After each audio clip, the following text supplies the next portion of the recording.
The California foothills and mountains are the one piece of the natural world you believe you control. You drive up into the San Gabriels or the Santa Monicas on a Saturday morning. You walk the fire road in a t-shirt and sunglasses. You leave your patio door open to let the canyon breeze in. You look out over the sprawling grid of Los Angeles, or the quiet streets of Pasadena, or the shores of Lake Tahoe, and you feel a profound sense of safety. It is the most beautiful, familiar ground you know. There is a softness to the golden chaparral and the smell of wild eucalyptus that makes you let your guard down. You think the line between the city and the wild is a hard, physical border. But that softness is a kind of camouflage, and almost nothing living out there has ever agreed to your arrangement. Most lists of dangerous animals send you somewhere far away. They send you to the deep Amazon, the Australian outback, the bottom of the ocean. This list does not move an inch. We are ranking 10 predators of the California mountains by two things at once.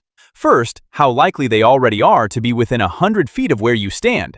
And second, how completely you fail to notice them.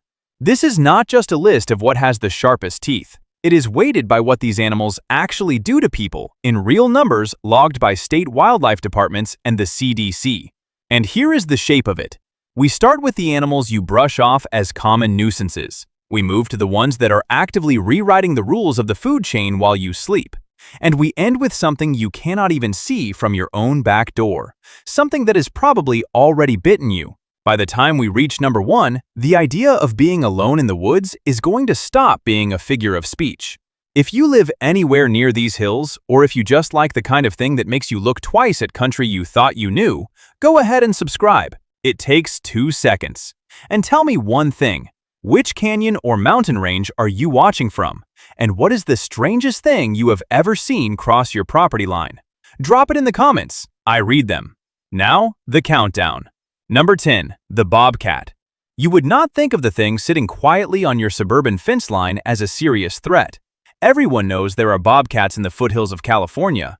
What most people do not know is that these animals have completely mapped out your neighborhood. An adult bobcat weighs up to 40 pounds of pure, condensed muscle. In the deep wild, they are capable of taking down adult deer by leaping onto their backs and crushing their windpipes. But in the hills of Arcadia, or the edges of the Santa Monicas, they have realized that your backyard is a much easier hunting ground. They do not make a sound. They do not trigger your motion sensor lights.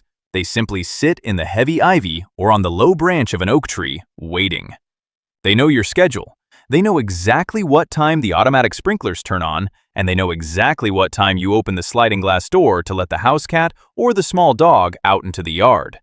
People assure themselves that bobcats are just oversized, skittish wildcats that run at the first sign of humans.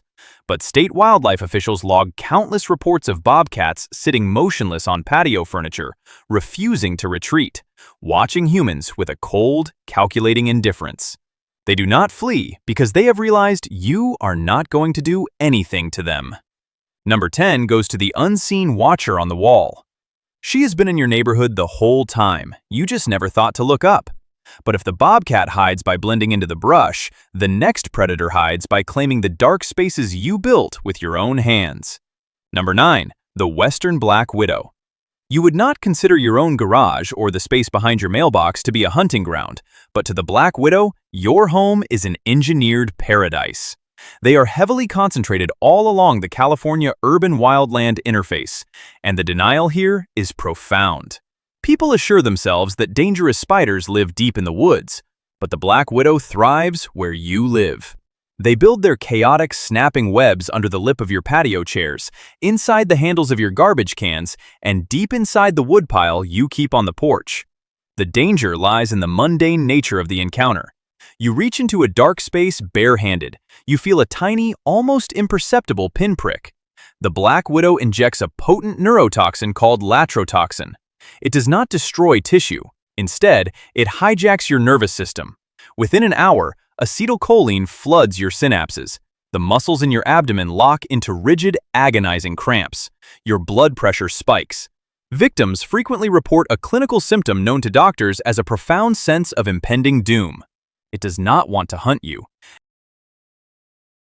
It simply trusts that you will be careless enough to put your hand exactly where it is waiting. Number 9 is the reminder that the wild does not stop at your front door. It lives in the shadows you refuse to check. The spider relies on you reaching into the dark. The next animal simply waits for you to take a walk in the sun. Number 8. The Southern Pacific Rattlesnake. If you hike the trails of Griffith Park or the Santa Cruz Mountains or the deep canyons of San Diego, you know this snake. You expect it to play by the rules. The rule is that the rattlesnake sounds its alarm, you take a step back, and everyone goes home safely. But here is the catch. The Southern Pacific rattlesnake is changing. For decades, human expansion and feral predators have been systematically killing the loud snakes. The ones that rattle get discovered, and they get killed. The ones that stay entirely silent, blending into the leaf litter and the dusty granite, survive to pass on their genes. This means you are now walking through territory populated by snakes that have learned silence is their best weapon. An adult Southern Pacific rattlesnake packs a devastating hemotoxic venom that dissolves tissue, destroys blood vessels, and causes massive internal bleeding. They are coiled in the shade, right beside the trail you know by heart. You walk past them in your running shoes, your ankle mere inches from their heat-sensing pits. They do not rattle. They do not flee. They trust that you will not notice them until you are already too close. Number 8 goes to the snake you have probably already stepped over this year, completely unaware of how close you came. The snake wants to be left alone. The next animal does not care what you want. Number 7. The feral pig. You look at the rolling golden hills of California, and you do not picture violent, invasive swine. People think of pigs as farm animals, but the wild boars and feral pigs roaming the Diablo Range and the coastal mountains are not farm animals. They are an ecological wrecking ball, and they are incredibly dangerous. An adult male can weigh over 250 pounds. They are pure, dense muscle, covered in a thick shield of cartilage and armed with lower tusks that constantly sharpen themselves against the upper teeth every time the animal opens and closes its mouth. The denial with the feral pig is the assumption of speed and temperament. Hikers assume a pig is slow and easily frightened. The reality is that a wild boar can run at 30 miles per hour, and they are famously unpredictably aggressive. They do not have poor eyesight, and they do not back down when cornered. They are tearing up the state parks, destroying native habitats, and moving closer to residential gardens to find water and roots. If you startle a herd in the heavy brush, they do not scatter like deer. They charge. The injuries they inflict are brutal, slashing wounds to the legs and thighs. Number 7 goes to the animal that does not belong in these hills, but has decided to conquer them anyway. The wild boar relies on brute force. The next animal relies on something far more terrifying: evolution. Number 6, the coyote. Everyone knows there are coyotes in California. You see them trotting down the center of the street at 2 in the morning. You see them standing on golf courses. The denial here is the belief that they are just lonely, skittish scavengers looking for dropped fruit and trash. What most people do not know is that the coyotes living on the edge of the California mountains have evolved. They have figured us out. They have realized that the urban boundary is essentially an all-you-can-eat buffet of domestic pets. And more importantly, they are relearning how to hunt in packs. In places like the Santa Monica Mountains and the Hollywood Hills, wildlife officials are tracking coyotes that use sophisticated decoy tactics.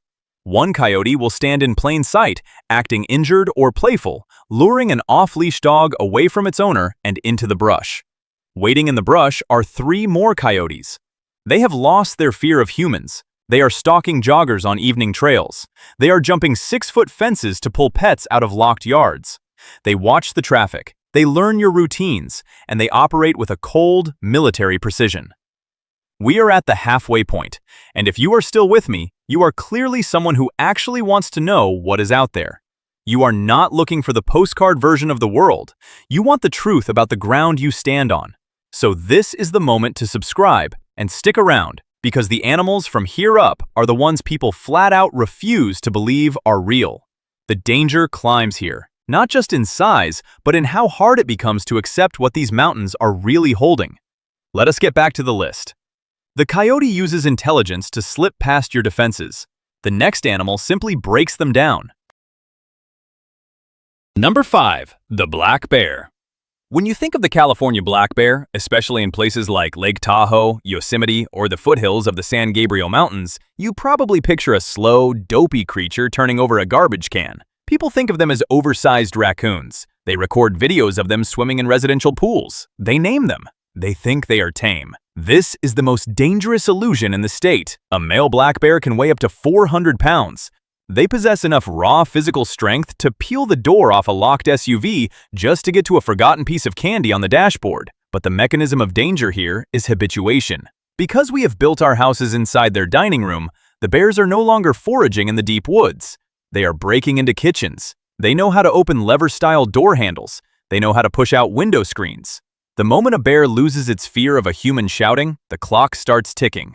You walk into your kitchen at midnight for a glass of water, and there is a 400-pound apex predator standing in front of your refrigerator. It does not view you as a master. It views you as an obstacle between it and its calories. If you trap it, or if it feels its cubs are threatened, the illusion of the gentle giant evaporates in a split second of unimaginable violence.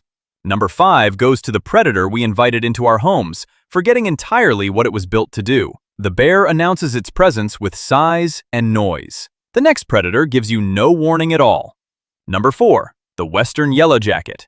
You might laugh at the idea of a wasp being placed this high on a list of terrifying predators. You might think, it is just a bug. I can swat it away. That is exactly the denial that gets people hospitalized. The western yellowjacket, often called the meat bee, is not a gentle pollinator. It is a highly aggressive, carnivorous swarm predator that is statistically responsible for more emergency room visits in the state than snakes, bears, and mountain lions combined. They do not build their nests in the trees where you can see them. They build them underground, sometimes right beneath the hiking trail, or inside the hollow rotting log you are about to step over. A mature colony in the late summer can contain up to 5,000 heavily armed workers. They do not lose their stinger when they attack. They can sting you repeatedly, plunging their venom into your skin again and again. But the true horror is the chemical warfare. When the first yellowjacket stings you, it sprays an invisible alarm pheromone onto your clothes and skin. It literally paints a chemical target on your body. In seconds, thousands of wasps pour out of the ground, following that exact scent. You cannot outrun them easily. They will pursue you for hundreds of yards. They will tangle in your hair and crawl under your shirt. Number 4 is the reminder that sometimes the most dangerous thing in the woods is the ground itself breaking open beneath your feet. The swarm overwhelms you with sheer numbers. The next animal only needs a single, perfect strike. Number 3. The Mojave green rattlesnake. Now, the animals begin to genuinely surprise people. If you know anything about the Mojave green, you think of it as a creature of the deep, flat desert. You think of Joshua Tree or the lonely stretches of Route 66.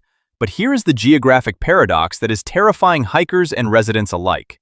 The Mojave green is moving.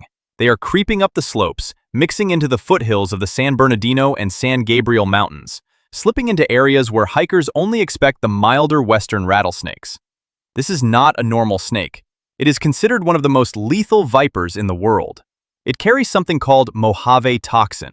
While a normal rattlesnake bite destroys tissue and causes swelling, the Mojave green injects a devastating neurotoxin that shuts down your central nervous system. You get bitten, and you might not even see severe swelling at the bite site. You might think it was a dry bite. But within an hour, your vision blurs. Your ability to swallow disappears. Your respiratory system simply forgets how to draw breath. Furthermore, unlike the western diamondback, which generally wants to escape, the Mojave green is notoriously short-tempered. It stands its ground, and it strikes with astonishing speed. It is a western legend living quietly on the edge of the eastern woods, 1,000 miles in spirit from where the guidebooks say it belongs.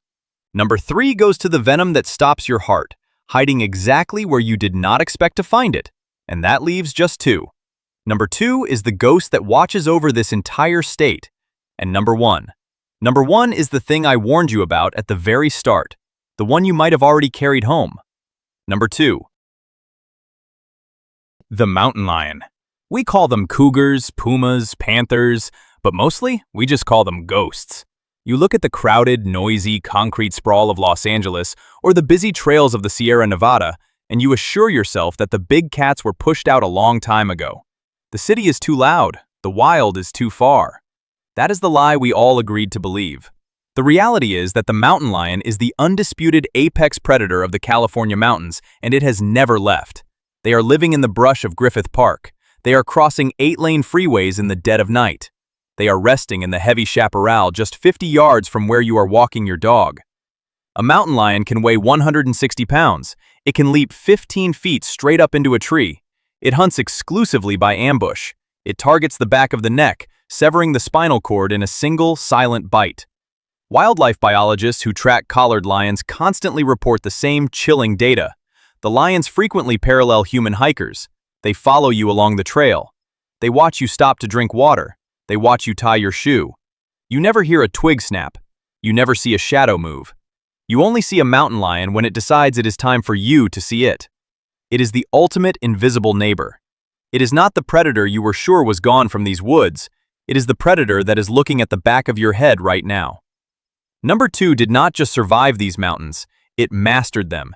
And we are still living inside its territory, completely blind to its presence. The mountain lion stalks you from the tree line. But the final animal does not need to stay at a distance. It crosses the ultimate boundary. Number 1. The Western Black-Legged Tick.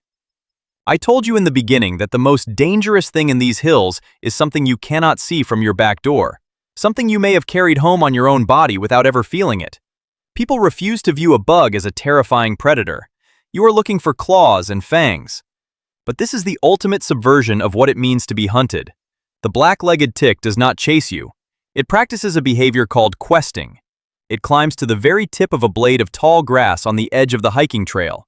It extends its front legs, which are equipped with Haller's organ, a microscopic sensory array that detects the carbon dioxide of your breath and the radiant heat of your blood. As you brush past the grass, it silently transfers onto your skin. Here is why it is number 1. Every other animal on this list gives you a moment of realization. You see the bear, you feel the spider bite. The tick completely removes your awareness. When it finds a warm, dark place on your body, it bites down and instantly injects a local anesthetic into your tissue. You do not feel the bite. You do not feel it sawing its mouthparts into your flesh. Then, it secretes a cement-like substance to lock itself into your skin. For 3 to 5 days, it slowly drains your blood. And as it feeds, it acts as a vector. It vomits immunosuppressants and bacteria back into your bloodstream. It is the primary vector for Lyme disease in California, a chronic, life-altering illness that can cause neurological decline, heart arrhythmias, and crushing joint pain for the rest of your life. It completely bypasses your strength, your speed, and your intelligence. It hunts the one thing you cannot protect: your blood. And it does it while you are sitting in your own living room, completely unaware. Number 1 goes to the silent invader, the one that proves the line between you and the wild does not exist at all. So here is what this list is really about. It is not about fear. It is about the agreement, the quiet one that lets a state pour subdivisions and highways over a food chain that is still entirely intact. The false calm returns the moment you look out the window. The California hills look soft in the evening light. The smell of eucalyptus is in the air, but the bobcat is still on the fence line at first light. The bear is still testing the handle of the kitchen door. The ghost of the mountain lion is still holding perfectly still in the dry brush, waiting, the way it has waited since long before there was anyone here to build a trail. These hills were never really tame. They just let you believe they were. You were never alone out here. You just thought you were. If this changed the way you will walk into these woods tomorrow, take a second to subscribe and stay for the next one. And the next time it feels a little too quiet out there on the trail, remember why.